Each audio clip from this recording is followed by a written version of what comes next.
Picasso, Technospace, prečo nie?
Dobrý deň, nachádzame sa v hale M1 Nitrianskeho výstaviska Agrokomplex.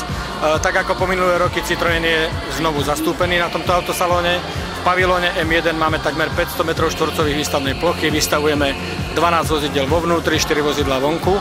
Medzi najvýznamnejšie exponáty patrí rozhodne horúca novinka z Frankfurtu, čiže ku vozidlu C4 Picasso sa nám podarilo vystaviť aj vozidlo C4 Grand Picasso, ktoré na Slovensku má svojich verných priaznivcov.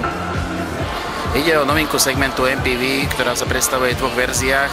A je to 7-miestna verzia, 5-miestna. Technicky veľmi podobné vozidlá, ktoré však ponúkajú podstatne viac priestoru, ako dokáže ponúknuť konkurencia. Ich veľkou výhodou je hlavne ľahká konštrukcia. Množstvo dielcov na vozidle je robených z materiálov, ktoré sú jednak pevné, tvrdé, na druhej strane trvácne. Takisto sa Francúzi neboja používať plasty. Ľahký pohľad na vozidlo predstavuje aj tzv. Nadčasové technológie. Je to hlavne LED osvetlenie, či už vpredu alebo vzadu.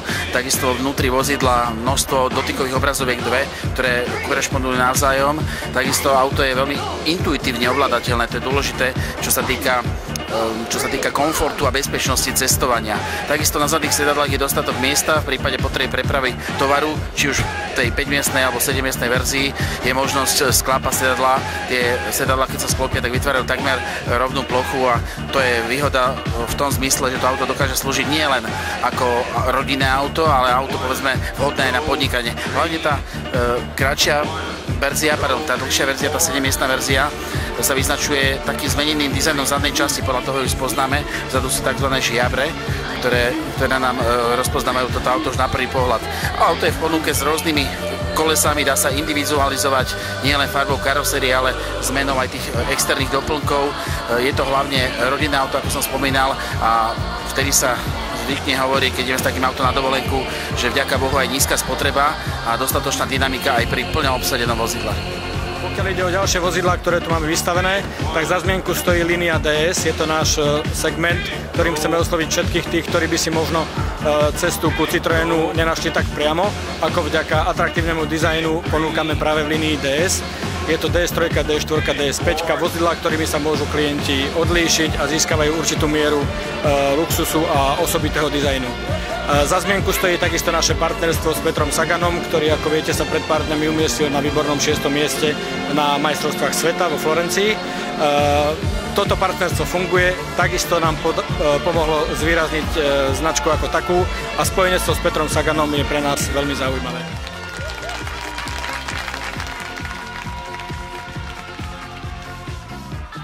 Náš podnik Agrokomplex výstavníctvo Nitra je zameraný na organizovanie výstav, z časti na organizovanie kongresov a seminárov a rôznych zábavných akcií, samozrejme všetko pre návštevníkov.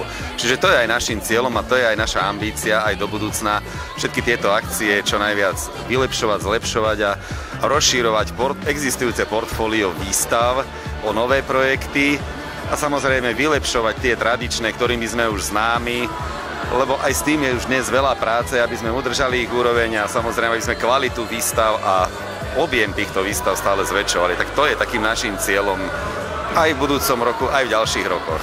Autosalón Nitra 2013, to je 180 priamych vystavovateľov, 26 značiek a 25 premiér na Slovensku. Samozrejme, premiéry sú čerstvé, horúce sú to top novinky, ktoré ešte pred 2 týždňami boli vystavené vo Frankfurte. Takže aj týmto spôsobom by som rád všetkých pozval sem do Nitry od štvrtku do nedele, do 6. októbra.